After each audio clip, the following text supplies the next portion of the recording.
Quiero que vaya conmigo, por favor, a una escritura que quiero que lea en el capítulo número 12 de Hebreos. Hebreos capítulo número 12. Tenemos una serie estos domingos que hemos estado hablando de el autodespojo, la hermosura del autodespojo de Cristo Jesús. Y mientras usted busca ese pasaje, hay una ilustración que hemos traído muy elocuente. La corona de oro está en el suelo y la corona de espinas bañada en sangre está en el trono. Porque esa es la acción que el Señor hizo.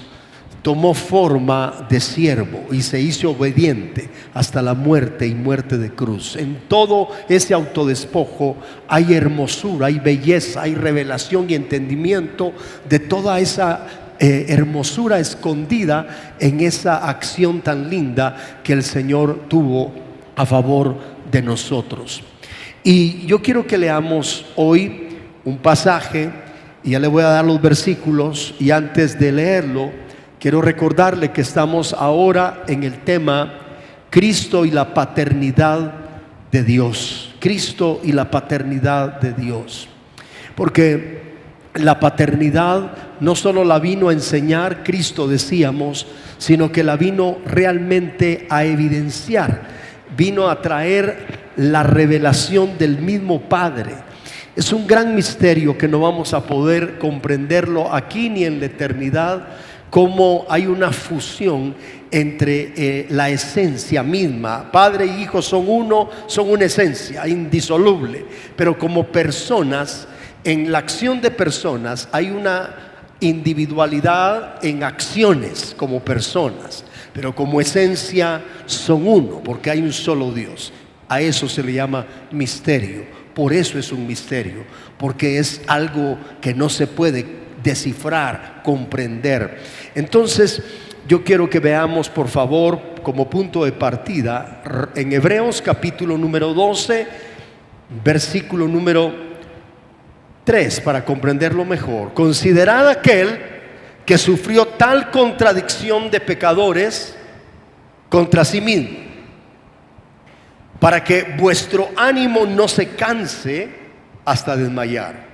Porque aún no habéis resistido hasta la sangre, combatiendo contra el pecado, y habéis ya olvidado la exhortación que como a hijos se os dirige diciendo.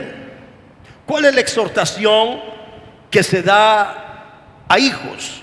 Hijo mío, no menospreciéis la disciplina del Señor, ni desmayes cuando eres reprendido por Él.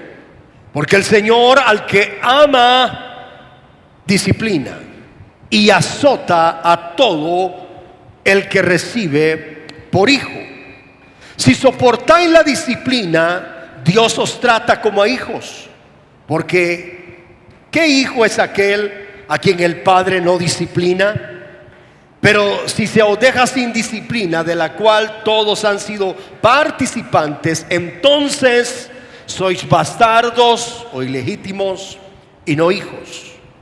Por otra parte, vea el verso 9, qué interesante. Por otra parte, tuvimos a nuestros padres terrenales que nos disciplinaban y los venerábamos. Se traduce los honrábamos, los teníamos en alta estima a los padres terrenales. ¿Por qué no obedeceremos mucho mejor al Padre de los espíritus y viviremos?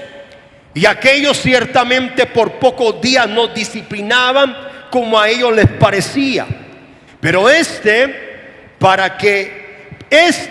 para lo que nos es provechoso, para que participemos de su santidad. Es verdad que ninguna disciplina al presente parece ser causa de gozo, sino de tristeza, pero después da fruto apacible de justicia a los que en ella han sido ejercitados. Cristo y la paternidad de Dios. Comentamos la ocasión anterior cómo en el mismo nombre profetizado por Isaías de parte de Dios, capítulo 7 y capítulo 9, estaba encerrada la gran maravillosa esencia del Dios Padre mismo. Nos dimos cuenta que en el nombre profetizado llamarás Emmanuel, y Emmanuel es Dios con nosotros. Ya venía ahí la divinidad escondida a través de este nombre. Pero también nos fuimos a investigar cuando nace, y lo dice nuevamente Isaías: nacerá de la Virgen, y nacerá un hijo, y su nombre será admirable. Y ya estuvimos viendo eso: consejero, Padre eterno, oiga, Dios fuerte y príncipe de paz. Y decíamos, bueno, está hablando del Hijo, está hablando de Cristo, está hablando del que nació en el pesebre. No empezó ahí, fue introducido. Su existencia es de antes de la existencia terrena. Él es preexistente, pero Él tomó cuerpo y entró al mundo. Y en esa etapa de haber encarnado el Verbo, viene escondido, disculpe la expresión, un combo. Viene escondido un paquete. El mismo Padre, la misma deidad está escondida en la persona de ese bebé que entró al mundo. Ese es el gran misterio: 100% humano, 100% Dios. Jesucristo nunca renunció a sus atributos divinos, nunca renunció a su esencia. Se despojó de la posición y tomó forma. No la tenía, adoptó la forma humana, la forma de hombre, la forma de siervo. Cuando se mete a ese envoltorio llamado cuerpo humano, Jesús tuvo que pasar todos los escenarios por donde tú y yo pasamos a diario. Sintió hambre, tuvo debilidad, tuvo sueño, cansancio, etcétera, etcétera. Hasta fue tentado en todo. La excepción fue que nunca cedió a la tentación, se mantuvo íntegro. Y todo eso lo tuvo que vivir en los días de su carne. Por eso dice Hebreos también que en los días de su carne Cristo, con gran clamor y con gran lágrimas, suplicó al Padre, a quien le podía librar de la muerte, y fue oído a causa de su temor reverente. O sea que el Señor, dice la palabra, que por lo que padeció aprendió la obediencia. Ese aprender la obediencia no como la esencia, pero sí en la forma que tomó. Tomó forma de humano, y ya allí Él aprendió la obediencia para darnos ejemplo. Por eso estudiamos que la empatía que el Señor era necesario que viviera era todas esas etapas, para que entonces, como dice también Hebreos, que ya lo estudiamos, nos convenía ese sumo sacerdote para que pudiese compadecerse de nuestras necesidades y de nuestras debilidades. Fue tentado en todo, pero sin pecado. ¿Cuántos dicen gracias Jesús? La obediencia de Cristo, la obediencia del Señor, fue lo que, hermano, debe de ser el ejemplo a seguir para nosotros. Ahora bien, escondido en Él, en ese nombre, estaba la deidad misma. Dice Colosenses 2, ya lo estudiamos, Colosenses 1, Filipenses 2, que en Él estaba escondido, o en Cristo era la imagen, dice, del Dios invisible. Y le pareció bien a Dios que la plenitud de la deidad habitara en Él. Hablábamos que la gente lo que veía literalmente era el hijo del carpintero, el tabernáculo, ¿se recuerda? Pero que dentro estaba la divinidad, dentro había deidad. Y eso es lo que mucha gente, hermano, no comprende. Israel, hasta el día de hoy, muchos sectores no reconocen que Jesucristo, por supuesto, es el Mesías. Algunos tal vez lo reconocerán como un maestro, como un profeta, pero no como el Hijo de Dios, y menos pensar que es parte o es Dios mismo en carne. Eso no lo concibe, porque tiene que haber un quitar del velo. Hasta el día de hoy, dice, Israel tiene un velo. Por eso no ven, hermano, no ven lo que dice Isaías 58, Isaías 53, tocante a lo profético, el Salmo 22, del Cristo, del siervo sufriente que vendría a padecer, el que no había buen parecer en Él, para que le deseáramos, y todo eso que enseña Isaías. Pero hoy quiero adentrarme un poquito al punto, solamente recordándote Juan 14 que comentábamos, como Felipe y como Tomás, ellos preguntan: ¿cómo vamos a saber el camino?, le dice Tomás al Señor. Y el Señor le dice: yo soy el camino, la verdad y la vida. Nadie llega al Padre sino por mí. Felipe le dice, ¿se recuerda? Muéstranos al Padre y nos basta. Y el Señor tiene que decirles: ¿cuánto tiempo he estado con ustedes y aún no me conocen? ¿Cuántas veces se los he dicho y me he mostrado y no se dan cuenta que el que les habla es el mismo? Entonces quiero ver unos versos con ustedes rápidamente. Juan capítulo 8 verso 19. Juan capítulo 8 verso 19. Estamos hablando Cristo y la paternidad de Dios, pero quiero realzar esa fusión de la deidad como esencia. Cristo, hermano, trajo ese misterio, no solo mostrar o enseñar la paternidad de Dios, sino mostrar al mismo Padre. Eso es lo que me impacta. Juan 8:19 dice: ellos le dijeron: ¿dónde está tu Padre? Respondió Jesús: ni a mí me conocéis ni a mi Padre. Si a mí me conocieseis, también a mi Padre conoceríais. Le voy a leer varios versos solo para que usted lo tenga ahí en cuenta. Juan 10:30 dice: yo y el Padre somos uno. Juan 10:38: mas si las obras que hago, aunque no me creáis a mí, creed a las obras, para que conozcáis y creáis que el Padre está en mí y yo en él. Juan 14:7: si me conocieseis, también a mi Padre conoceríais, y desde ahora le conocéis y le habéis visto. Recuerde que Cristo es la imagen del Dios invisible. 14:9 de Juan: y Jesús dijo: ¿tanto tiempo hace que estoy con vosotros y no me has conocido, Felipe? El que me ha visto a mí ha visto al Padre. ¿Cómo pues dices tú: muéstranos al Padre? ¿Cuántos dan gloria a Dios por eso, amado? O sea que si usted conoce a Cristo, conoce al Padre. Nadie puede llegar al Padre por sí mismo. Se recuerda a Cornelio, aquel centurión, aquel romano que estaba orando a la hora novena, hacía oraciones, ayunos y también daba limosnas, ayudaba. Dice la Biblia que llegó un ángel y le dijo: mira, tienes que llamar a alguien que te va a mostrar cuál es el camino, porque la puerta que estás tocando, por decirlo así, está cerrada. Él estaba yendo delante del Padre a orar al Dios de Adonai, a Elohim, al Dios de Israel. Y le dijo el ángel: esa puerta se cerró. Se abrió otra, manda a llamar a alguien que te diga cuál es. Y usted sabe, mandaron a llamar a Pedro con una serie de procesos para que hablara con un gentil. Pero le llegó a describir quién era el Mesías, quién era la puerta. Entonces la puerta del Padre directa se cerró, pero se abrió la del Hijo, que es la puerta que nos lleva al Padre. ¿Cuántos ya entraron por la puerta y siguen caminando en ese bendito camino que nos lleva al Padre? Amado, eso es glorioso. Aquí estamos viendo entonces cómo Jesús está mostrando al Padre. Vea algo más en el versículo número 11, Juan 14:11 dice: creedme que yo soy en el Padre y el Padre en mí. De otra manera, creedme por las mismas obras. Y Juan 10:30: yo y el Padre somos uno. Ahora bien, ahora aquí hay algo interesante. Jesús no podía pedirse a sí mismo. Él le pedía al Padre para entenderlo. Es una esencia, pero como persona tenía una acción, tenía una función.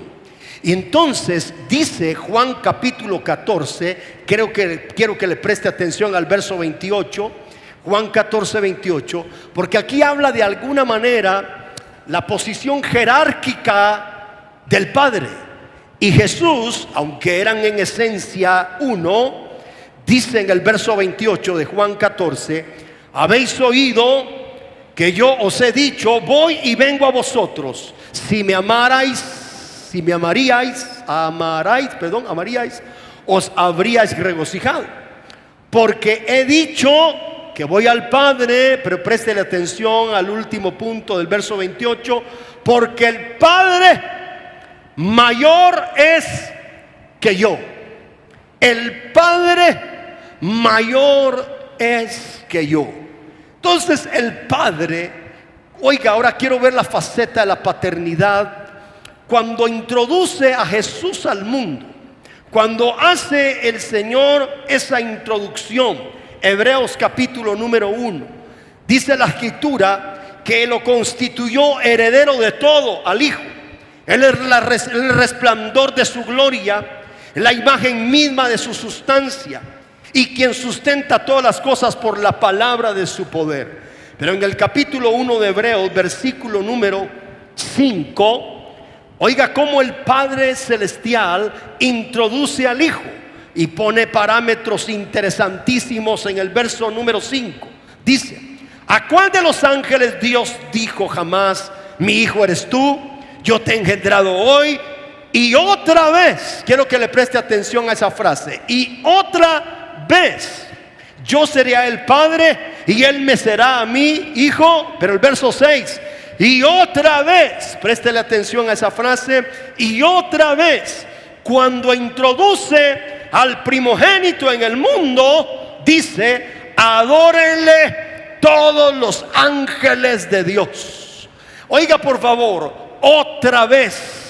Eso significa que había llegado veces anteriores.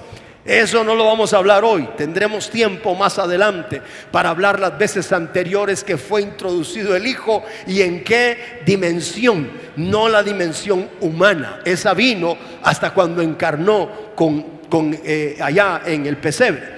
Pero vea por favor lo que dice acá. Otra vez, cuando introduce al primogénito en el mundo, dice: adórenle todos los ángeles de Dios. Quiero hacer énfasis en esto. Esta es una honra del Padre y es un reconocimiento a la deidad del Hijo. Adórenle todos los ángeles de Dios. Está exhortando a que otros le den homenaje. En el Salmo capítulo 2 dice: besad al Hijo para que no se encienda su ira en el camino. Una versión dice: honrad al Hijo. La palabra besar y honrar va relacionado a adoración. Entonces el Padre mismo está exhortando a que las criaturas adoren a Jesucristo. Levante la mano todos los que tienen hijos, por favor. Levante la manita. Muy bien. Cuando si su hijo se portase no tan bien, pongámoslo así, para no decir mal, y lo llaman del colegio y le dicen: señor, mire, queremos hablar con usted y vamos a disciplinar a su hijo porque su hijo hizo esto, hizo lo otro, hizo aquello, no cumplió acá, faltó el respeto, por lo tanto lo vamos a disciplinar. Usted tiene dos rutas: o se siente avergonzado, ¿verdad?, por lo que hizo su hijo, o quizás usted, espero que no, trate de justificar las acciones de su hijo. Eso sería la peor inmadurez. Más inmaduro que un niño el que eso hace. Viene a mi memoria cuando uno de mis hijos varones, no le voy a decir quién, estaban chiquitos, estaban en primaria. Yo los tenía en un colegio donde a los padres de familia nos hacían firmar un documento cada inicio de año, y el documento decía: yo como padre de familia, después de 1, 2, 3 amonestaciones verbal y escrita que tenga ya mi hijo por faltas a la autoridad, faltas o indisciplinas, autorizo para que se le dé vara en el colegio. Y todos los padres firmábamos. El colegio tenía que protegerse, ¿verdad?, de las leyes y todo, y los padres firmábamos por nuestros hijos. Pero el colegio nos daba el beneficio. Cuando me tocó la oportunidad, ¿verdad?, me gané la suerte, no, esa palabra no concibo, pero llegó el momento en que: señor, preséntese a la dirección, tenemos algo importante que comunicarle por faltas de su hijo, un niñito, primaria. Y allá voy yo no iba, hermano, feliz, ¿verdad? Iba, ya se imagina, entre triste y también un poquito enojado. ¿Qué pasó? Indignado. Ya me cuentan y me dice: 1, 2, 3 amonestaciones, ya amerita la vara. Usted firmó. Tiene dos opciones: o le da la vara a usted o nos permite a nosotros darle vara. Entonces le dije, yo soy el padre, ya estoy aquí, déjeme entonces a mí con él. Y me metieron a un lugar, a una oficina, y yo hablo con mi hijo, oro por él, y allá voy, tomo el bate. No fue un bate, fue una vara. Y en el nombre de Jesús le di, hermano, le di, como dice la palabra. Entre paréntesis, hoy algunas ramas de la ciencia por ahí le dicen, no haga eso con su hijo, lo va a traumar. Por eso está traumado el mundo, porque no se ha corregido a tanto delincuente que hay en la calle. ¿Cuántos dicen gloria a Dios? Si usted no corrige al muchacho, el muchacho lo va a hacer pasar vergüenzas. Corrige a tu hijo y te dará descanso, porque el que no corrige al hijo, hermano, cuando necesita ser disciplinado, después va a ser la vergüenza, hermano, para él. Por eso hay tres facetas, usted recuerda: hay instrucción, hay corrección y hay castigo. El castigo, la disciplina, la sanción, a nadie le gusta. Pues esa ocasión yo recuerdo que tuve la oportunidad y se la apliqué. Ahora bien, ¿por qué le estoy hablando esto? Porque cuando un hijo falla, es más fácil llamarle la atención. Casi siempre es más fácil decir. Pero ¿qué pasa cuando un hijo le llaman y le dice: padre de familia, queremos decirle que su hijo es acreedor de ser el abanderado y es el número 1 y vamos a premiarlo? ¿Usted cómo se siente? Se siente distinguido, se siente honrado. Pero ¿qué hace a favor de su hijo? ¿Sabe? Hay dos cosas que Cristo nunca conoció, por supuesto, ni conocerá del Padre Celestial. Dos facetas. No lo va a conocer, no va a conocer la disciplina, ni va a conocer el perdón hacia él. No conoce Cristo la disciplina del Padre a él, porque él nunca desobedeció, siempre fue obediente. Alguien dice gloria a Dios. Nunca sabe lo que es recibir el perdón del Padre, porque nunca pecó, siempre se mantuvo en santidad. Denle un aplauso. Ni disciplina ni perdón Jesús como hijo recibió, porque siempre fue obediente, se mantuvo íntegro, honrando a su padre. Ahora, cuando un hijo está dando fruto, padre, tu responsabilidad y la mía, es el ejemplo que el Padre nos da, es honrar a nuestro hijo y enseñarle a otros que lo honren también. Cuando introduce al hijo a la tierra, el Señor le dice a los ángeles: adórenle, honrenle, besen al hijo. ¿Por qué? Porque alguien les tiene que enseñar. No se me olvida, amado, cuando yo yo le contesto en una ocasión, eso fue un asunto mío, yo estaba en una fila, era alumno de primaria, y estaba el maestro y los muchachos estaban empujando. Vive Dios que yo no empujé a nadie, a mí me empujaron, aunque usted no diga, será. Sí, no, yo no estaba haciendo problema, pero él se dio la vuelta a su anillo y empezó a darle en la cabeza a todos los muchachos que estábamos haciendo fila. Yo voy con mi padre, supervisor de educación media. Él no sabía quién era mi padre y me fui a quejar con mi padre. Y yo le dije, estaba en los básicos, en primero básico, 12, 13 años. Y le dije: papá, pasó esto y esto. ¿Y qué? ¿Cómo les corrigió? Solo se dio vuelta al anillo de graduación y nos dio a todos, y todos amanecimos con un chichón, decimos acá en Guatemala. ¿Y qué cree que hizo papá? Al otro día ahí estaba, hermano, con su traje, se vistió de autoridad, era un supervisor de educación media. Y yo, hermano, mire, cuando él nos dio a todos en la cabeza, todos estábamos así, no queríamos ni ver el rostro. Pero cuando llegó mi papá, yo estaba así, hermano, porque sabía que iba uno a defenderme. Entonces te voy a decir algo: si tú tienes hijos que no son los infractores, tienes un padre para que hoy puedas honrar a nuestro Padre que te defiende, y tú defiendes a tu hijo cuando te está honrando, cuando no está siendo él el infractor. Dele un aplauso a aquel que nos enseña, que nos defiende. Honrad al hijo, besad al hijo. Entonces vea aquí la honra del Padre, y fue tan extraordinaria que en algún momento lo hemos visto de esta manera, que cuando lo introduce, todos recordamos cuando nace. Mire, lea conmigo un pasaje más, 1 Timoteo 5:8. rápidamente. Primera carta de Timoteo, Pablo a Timoteo, capítulo 5, verso 8. Es un pasaje que nos amplía tanto la paternidad, pero quiero que la aplique a la paternidad de Dios para con su Hijo Jesucristo.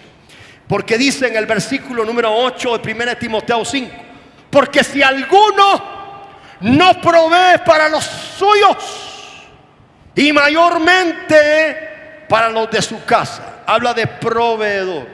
Una característica de un padre es que es proveedor.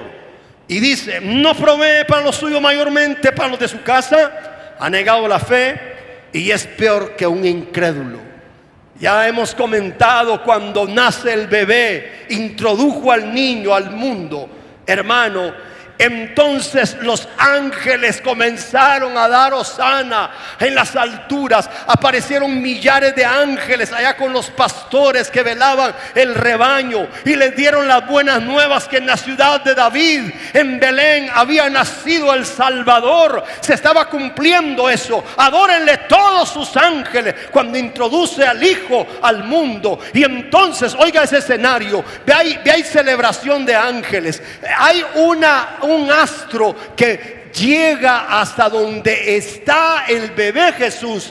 Hay reyes o sabios del oriente. La Biblia enseña que multitud de dromedarios, dicen las mejores versiones, multitud de camellos llenaron Belén, llenaron Jerusalén y Belén, porque ahí venían estos que traían incienso, mirra y tesoros. No sé por qué la tradición nos habla de 3 reyes y les dicen reyes magos, y nos hablan todavía con sus nombres: Melchor, Gaspar y ¿quién más?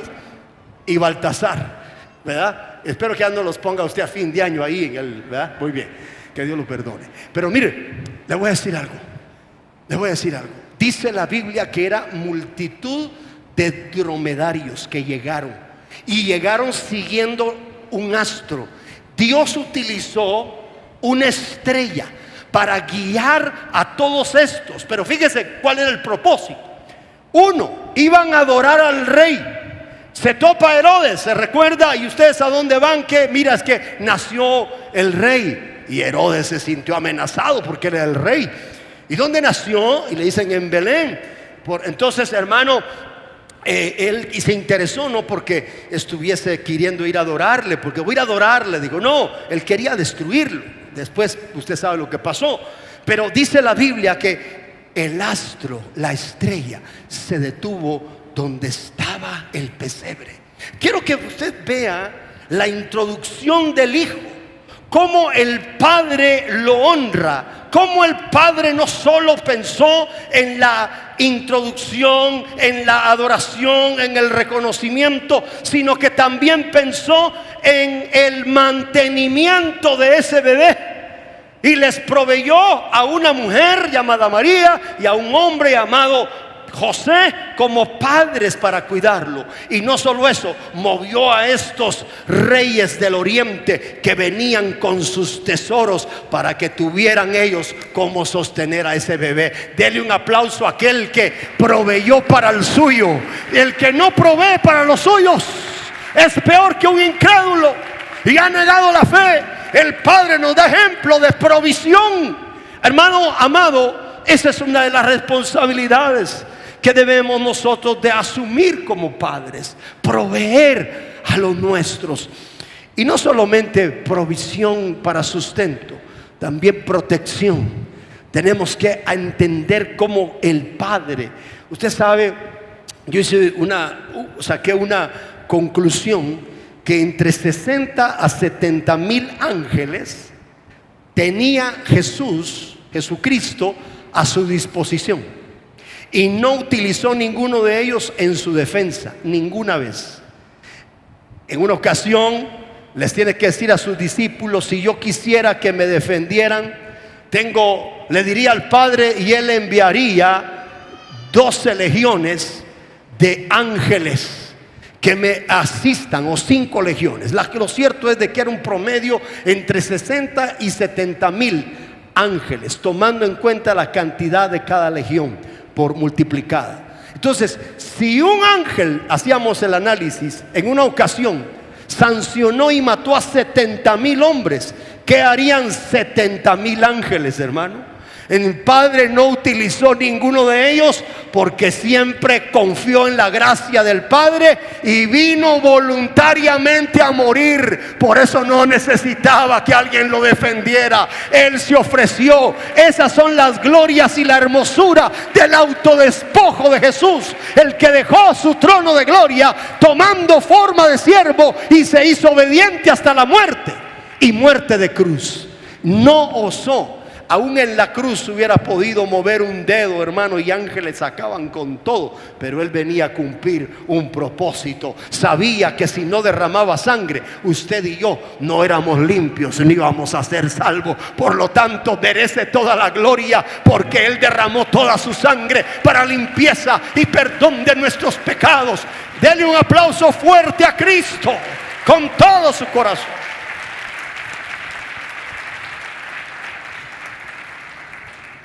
Volviendo a Hebreos, con eso termino, capítulo número 12. Acompáñenme. Hebreos capítulo 12, Cristo y la paternidad de Dios. Estamos viendo las facetas. Ahora, Jesús no vivió lo que es el perdón porque Él nunca infringió, no pecó. Jesús no vivió una disciplina de su Padre porque nunca desobedeció, siempre honró y obedeció.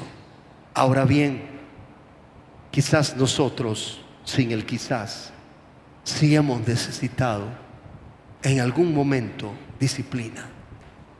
La disciplina no es un sinónimo de menosprecio. Cuando papá en algún momento nos corrigió o nos corregía, tal vez le dijimos: usted a mí no me quiere, usted a mí no me ama. ¿Y por qué decíamos esa frase?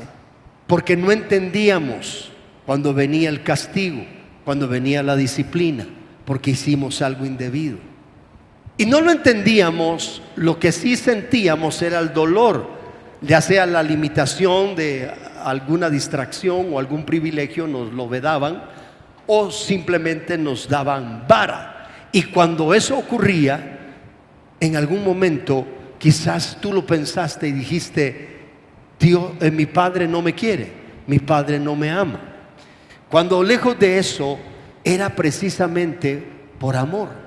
Y aquí dice la Escritura, y yo quiero leer algunos versos, verso 5, versículo 5 de Hebreos 12, dice: y habéis ya olvidado la exhortación que como a hijos se os dirige, diciendo: hijo mío, no menospreciéis la disciplina del Señor, ni desmayes cuando eres reprendido por Él, porque el Señor al que ama disciplina y azota a todo el que recibe por hijo. Verso 7: si soportáis la disciplina, Dios os trata como a hijos. ¿Cuándo se da la disciplina y a quién se le da? A un hijo que infringe, a un hijo que ha desobedecido, a un hijo que es el que nos compete corregir. Hemos hablado que nadie corrige al hijo del vecino, nadie. Pero que no se vaya a meter en problemas voluntarios de desobediencia tu muchacho, tu hijo, porque eso te toca a ti. Y si tú no le das disciplina, estás mostrando bastardía, o sea, haciéndolo ilegítimo. Porque el misterio de la disciplina, si podemos usar esa frase, es que garantiza que la disciplina se le da al hijo. Y si se queda sin disciplina, aquí lo dice, entonces dice, verso 8: porque si se os deja sin disciplina, de la cual todos han sido participantes, entonces sois bastardos y no hijos. Deténgase aquí. Mi pastor decía esta frase: Lo peor que le puede pasar a un hijo de Dios desobediente es que no le pase nada.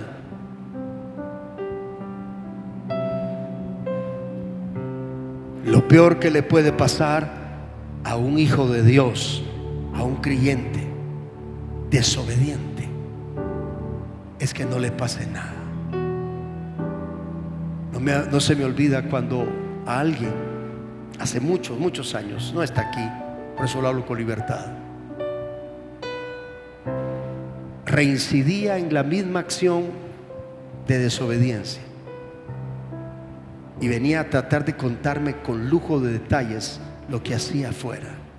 Y un momento que yo lo paré y le dije: te tengo que decir algo. Veo que hasta te sonreís contándome lo que haces allá afuera. Te voy a decir algo. Tú no has nacido de nuevo, le dije. Necesitas convertirte. Y abrió los ojos y me dijo: pastor, yo hasta privilegio he tenido. ¿Cómo me dice que no he nacido de nuevo? No importa el privilegio, nos equivocamos los hombres, pero tus frutos están negando tu esencia. Un hijo de Dios genuino puede pecar, no debería, pero lo podría alcanzar el pecado. Lamentablemente lo puede alcanzar si se descuida. Cuando peca, ¿cuál es la acción y la actitud que toma un hijo genuino? ¿Risa y risa? Hay una nueva naturaleza, hay Espíritu Santo que lo cela. Ese se siente como Pedro cuando falló, ¿te recuerdas? El hombre más miserable del planeta cuando le cantó el gallo. Lloró amargamente, se sintió miserable. Lo peor que le puede pasar a un hijo genuino de Dios cuando está pecando, infringiendo y desobedeciendo es que no le pase nada. Entonces le dije a esta persona: no has nacido de nuevo, no conoces al Señor, porque si lo conocieras no estuvieras con esa actitud risa y risa viniendo del pecado. Deberías de estar arrepentido y sintiéndote miserable. Y se quedó pensando, hermano, como algunos están pensando hoy. Te voy a decir algo: si se queda alguien sin disciplina, simplemente es como decir: tal vez eres del vecino, pero no eres mi hijo. Yo voy a dirigir y corregir a los míos. Ahora bien, si un hijo de Dios sabe que le está cayendo porque no está haciendo lo recto, siéntase dichoso en medio de la crisis, porque es hijo, es legítimo. Porque qué padre que ama a su hijo no lo disciplina, qué padre que ama a su hijo no lo corrige. Quiero terminar, y no hay otra parábola más célebre para ilustrar esto de la disciplina y el arrepentimiento que la parábola del padre y el hijo. Aquel que tocó fondo, aquel que venía con olor a cerdo, aquel que había malgastado la herencia, aquel que se sentía indigno de ser llamado uno de los hijos. Cuando el padre lo espera, esa mañana ve venir aquel personaje caminando escuálido, maloliente, de apariencia muy grotesca, porque venía la pocilga. El padre solo supo que era su hijo. Oiga esto, por favor, solo supo que era su hijo. Este es un punto que se me escapaba. Una característica de un padre, por lo menos la del Padre Celestial, es que su amor es incondicional. Nunca vamos a comprender a un padre hasta que somos padres. Se llega a ser un verdadero hijo o un buen hijo hasta que se es padre, porque entraste al otro lado de la moneda y te vuelves empático con papá. El amor incondicional de un padre es: no importa de dónde venga, a qué huela, qué haya hecho, es mi hijo. Viene a mi memoria una historia que oí, y era una grabación de un hombre condenado a, no sé, a cadena perpetua, siete asesinatos. Habla con la mamá, es una grabación que circula por las redes. Él está en el reclusorio, la mamá atendiendo la llamada, y la mamá le dice: hijo, ella le dice: hijo lindo, hijo de mi corazón, me duele lo que estás viviendo. Y llora la señora: me duele lo que estás pasando. Sí, mamá, le dije, está bien, me tocan aquí muchos años. Solo te voy a preguntar algo, mamá. ¿Cómo está mi perro?, le dice él. Y la mamá le dice: todo bien, lo estaba atendiendo muy bien al perro, no tengas pena. Me preocupas tú. ¿Cómo estás tú, mi hijo? Te quiero mucho. Mire, es conmovedor y dan ganas de llorar oír la voz de esa madre hablando con un delincuente condenado a saber cuántos años después de 7 asesinatos. La enseñanza, un amor incondicional. ¿Sabes? Si un padre, una madre terrena actúa así, ¿cómo no actúa el Padre de misericordias?